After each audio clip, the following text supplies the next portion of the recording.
اعوذ باللہ من الشیطان الرجیم بسم اللہ الرحمن الرحیم۔ ناظرین کا پہلا اعتراض یہ تھا کہ اگر زمین گیند کی طرح گول ہے تو اس پر ہر شے ٹھہرے کیوں ہوئی ہے؟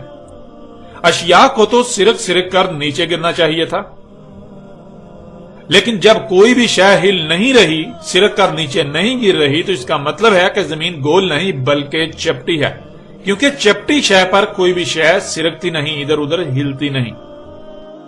تو ناظرین ان کے اس اعتراض کا اللہ سبحانہ وتعالی نے پہلے ہی قرآن میں جواب رکھ دیا تھا۔ اللہ سبحانہ وتعالی نے ان آیات میں کہا کہ ہم نے زمین کو مہاد بنایا، ہر شے کو اپنی طرف کھینچے رکھنے والی، ہر شے کو اپنی طرف سمیٹ کر رکھنے والی۔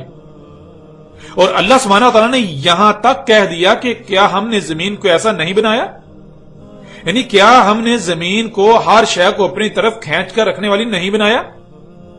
آج تم خود اپنی آنکھوں سے دیکھ چکے ہو، جسے تم زمین کی مقناطیسی قوت کا نام دیتے ہو، جس کی وجہ سے زمین پر ہر شے اس کی طرف کھینچی ہوئی ہے، تو کیا ہم نے زمین کو ایسا نہیں بنایا؟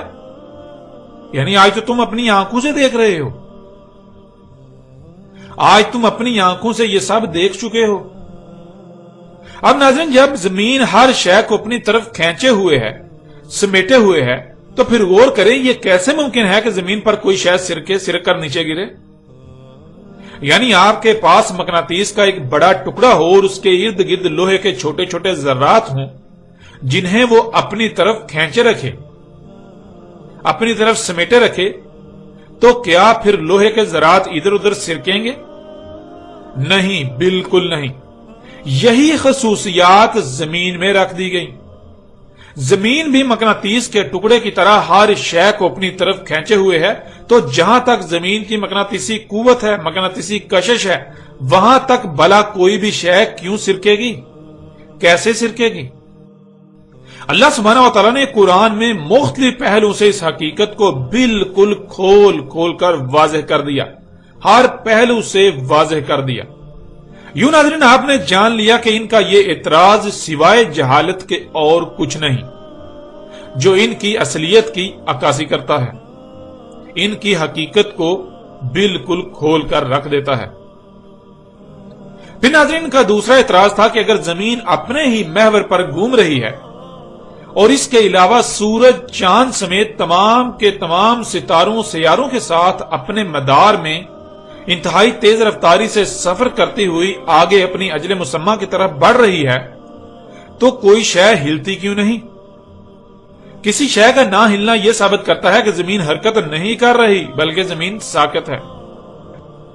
تو ناظرین ان کے اس اعتراض کا بھی انہی آیات میں جواب دے دیا گیا، وہی جواب جو ان کے پہلے اعتراض کا ہے۔ جب زمین ہر شے کو اپنی طرف کھینچے ہوئے ہے، سمیٹے ہوئے ہے، تو پھر جو کچھ بھی زمین پر ہے ان میں سے کوئی بھی شے کیسے ہلے گی، کیوں ہلے گی؟ سوائے یہ کہ اگر کسی شے پر زمین کی کھینچنے کی قوت کے خلاف قوت کا استعمال کیا جائے۔